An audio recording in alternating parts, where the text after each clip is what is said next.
করতে করতে দিদা হঠাৎ নাচতে শুরু করে দিল। সেটা কেন, ভিডিওটাকে লাইক করে দাও বলছি। গাইস আজকে এই খাতারের মধ্যে আমার ফ্যামিলি মেম্বাররা যা যা আঁকবে আমি সেইগুলো তাদের গিফট করব। সবথেকে প্রথমে আমি দিদাকে আঁকতে দিলাম, আর দিদা এখানে বুঝতে পারছিল না কি আঁকবে, তাই জন্য দিদা সৌমিলি মানুকে একটা ছাতা আঁকতে বললো। আর এইখানে দেখো সৌমিলি মানু ফটাফট তার হাতের কাজ দেখিয়ে ছাতাটা এঁকে দিল। তাই আমি ফটাফট মার্কেট থেকে কিনে নিয়ে চলে আসলাম এই ডাঙাফিন স্পেশাল ছাতাটা। আর এটাকে এইভাবে মাথার মধ্যে লাগালেই ব্যাস কাজ শুরু। আর ভাই এই ছাতাটা দিদাকে গিফট করাই দিদা তো পুরো নাচতে লেগে গেল। এই হেভি লাগছে বন্ধু না ছাতা। এরপর আঁকতে দিলাম ছোট ভাইকে। আরে ছোট ভাই এইখানে দেখো একটা বউ আঁকলো। গাইস ছোট ভাইটা কি এঁকেছি, এটা কি?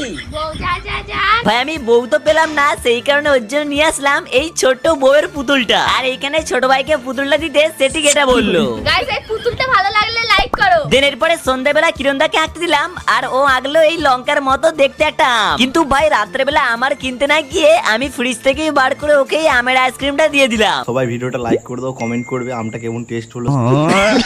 ভাই এটা কোন দিকে